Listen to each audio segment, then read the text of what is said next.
नमस्कार दोस्तों, 28 अक्टूबर 1955 इस दिन एक इंसान का जन्म होता है जिसका नाम था बिल गेट्स और आज वो वर्ल्ड के 6th रिचेस्ट मैन हैं। पर ये बहुत ही लंबी स्टोरी है, इसके बारे में हम वीडियो में आगे डिस्कस करेंगे। पर हमारा मेन टॉपिक है कि अगर आप भी बिल गेट्स जितने हार्ड वर्किंग होते, उतने ही टैलेंटेड होते, पर फिर भी आप उनकी जितनी सक्सेस को रीच नहीं कर पाते। आइए जानते हैं क्यों।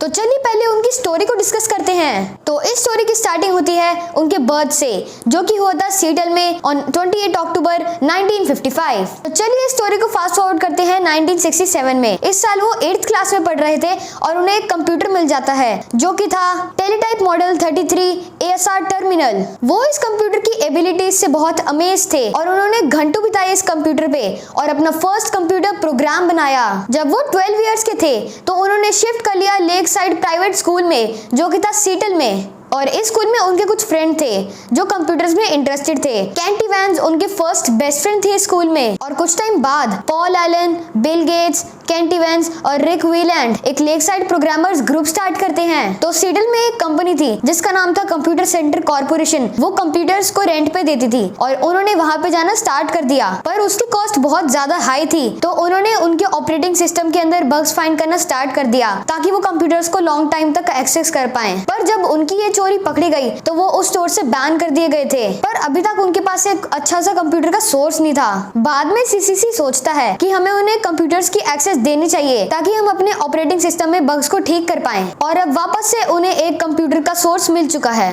उसी साल बिल गेट्स ने बहुत सारी प्रोग्रामिंग लैंग्वेजेस सीखी जैसे फोर्टन, लिस्प। पर कुछ टाइम बाद सीसीसी आउट ऑफ बिजनेस चली गई और वापस उनके पास कोई भी कंप्यूटर सोर्स नहीं बचा। तो कुछ रिसर्च करने के बाद उन्हें एक कंपनी मिली जिसका नाम था इंफॉर्मेशन साइंसेज। वो भी उन्हें कंप्यूटर्स दे रही थी, पर उसके लिए उन्हें एक कंप्यूटर प्रोग्राम लिखना पड़ता। तो उन्होंने वो प्रोग्राम बनाना स्टार्ट कर दिया और इस टाइम तक स्कूल भी उनका टैलेंट जान चुका था और स्कूल ने उन्हें एक प्रोग्राम बनाने को कहा और उसके लिए उन्होंने बहुत ज्यादा हार्ड वर्क करा। पर कैंटी वैंस एक दिन हिल्स पर जाते हैं और वहां से गलती से स्लिप करके मर जाते हैं। ये सुन के बिल गेट्स शॉक्ड रह गए थे, पर उन्होंने पॉल एलन के साथ काम कंटिन्यू करा। 1972 में बिल गेट्स और पॉल एलन ने एक कंपनी फाउंड करी जिसका नाम था ट्रैफोडेटा। वो सिर्फ टेक में ही नहीं, बिजनेस में भी इंटरेस्टेड थे। वो एक ऐसा प्रोग्राम बनाना चाहते थे जिससे वो ट्रैफिक को प्रोसेस कर पाए और उस प्रोग्राम को वो ट्रैफिक डिपार्टमेंट को बेच पाए। पर ये आइडिया सक्सेसफुल नहीं हो पाया। 1973 में बिल गेट्स स्कूल से पास आउट हो जाते हैं और वो एसएटी का एग्जाम क्लियर कर लेते हैं वेरी गुड स्कोर से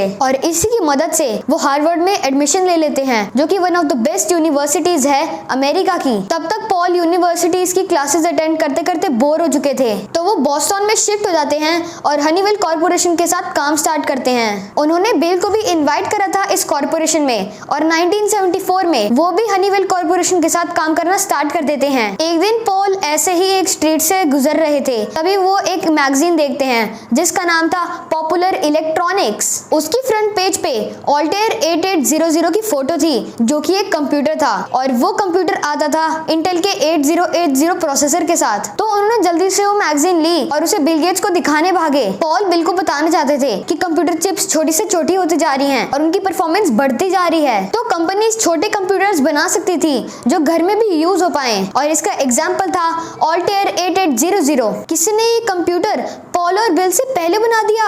ऑल्टेयर 8800 की मैन्युफैक्चरिंग कंपनी थी मिट्स। तो उन्होंने जल्दी से मिट्स को कॉल करा और पूछा कि क्या वो उनके लिए सॉफ्टवेयर्स बना सकते हैं, और वो भी एक कोडिंग लैंग्वेज नेम्ड बेसिक में। वो वाला बेसिक नहीं, बेसिक उस कोडिंग लैंग्वेज का नाम था। तो पॉल ने जल्दी से शिफ्ट कर लिया और बिल ने हार्वर्ड से ड्रॉप आउट कर दिया। तो उन्होंने ऑल्टेयर के लिए बेसिक कोडिंग लैंग्वेज में एक सॉफ्टवेयर बनाया और उसे ऑल्टेयर को बेच दिया। वो कंपनी इतनी खुश थी कि उन्होंने बिल और पॉल को जॉब भी ऑफर करी। पर तब तक पॉल एक कंसल्टेंसी खोल चुके थे जिसका नाम था माइक्रोसॉफ्ट। बाद में उसका नाम वापस माइक्रोसॉफ्ट कर दिया गया और उन्होंने अपना पहला ऑपरेटिंग सिस्टम बनाया फॉर IBM कंप्यूटर्स जिसका नाम था डॉस, यानी कि डिस्क ऑपरेटिंग सिस्टम, जो कि था एक CLI ऑपरेटिंग सिस्टम। CLI मतलब जिसमें आपको कमांड्स टाइप करनी पड़ती हैं अलग अलग चीजें करने के लिए। पर उस सेम टाइम माइक्रोसॉफ्ट काम कर रही थी एक GUI ऑपरेटिंग सिस्टम पे, जो कि था Microsoft Windows, the revolutionary OS जिसे 80% 90% ऑफ द कंप्यूटर्स रन करते हैं। सोचो अगर ये ओएस नहीं होता तो टेक्नोलॉजी कितनी पीछे होती। इसके बारे में हम किसी और वीडियो में बात करेंगे। तो अब उस टॉपिक पे आते हैं जो मैंने आपको स्टार्टिंग में बताया था कि अगर आप बिल गेट्स जितने इक्वली टैलेंटेड एंड हार्डवर्किंग होते पर फिर भी आप शायद से इतनी सक्सेस रीच नहीं कर पाते, जो कि है प्रिविलेजेस। पॉइंट नंबर 1, अगर बिल गेट्स का स्किन कलर ब्लैक होता तो शायद से वो इतनी सक्सेस रीच नहीं कर पाते, क्योंकि सिविल राइट्स एक्ट पास हुआ था 1964 में। इससे पहले जिन लोगों का स्किन कलर ब्लैक होता था उन्हें रेस्टोरेंट्स में एंटर करने की भी परमिशन नहीं होती थी। पॉइंट नंबर 2, अगर बिल गेट्स किसी और कंट्री या फिर इवन सिटी में भी बॉर्न हुए होते तो शायद से वो इतनी सक्सेस रीच नहीं कर पाते। लाइक अगर वो इंडिया में बॉर्न हुए होते तो 1985 से पहले उन्होंने कंप्यूटर्स देखे भी नहीं होते, क्योंकि 1985 में ही इंडिया में कंप्यूटर्स आए थे। पॉइंट नंबर 3, अगर उनके पेरेंट्स ने उनकी हेल्प नहीं करी होती तो शायद से आज वो इतनी सक्सेस रीच नहीं कर पाते, क्योंकि पॉल की फादर एक लाइब्रेरी में एसोसिएटिव डायरेक्टर थे, तो वो पॉल को कंप्यूटर रिलेटेड बुक्स की एक्सेस दिला पाते थे। तो आज की वीडियो के लिए बस इतना ही। अगर आपको पार्ट 2 चाहिए तो कमेंट करें पार्ट 2। जय हिंद, सत श्री अकाल, आदाब, नमस्ते।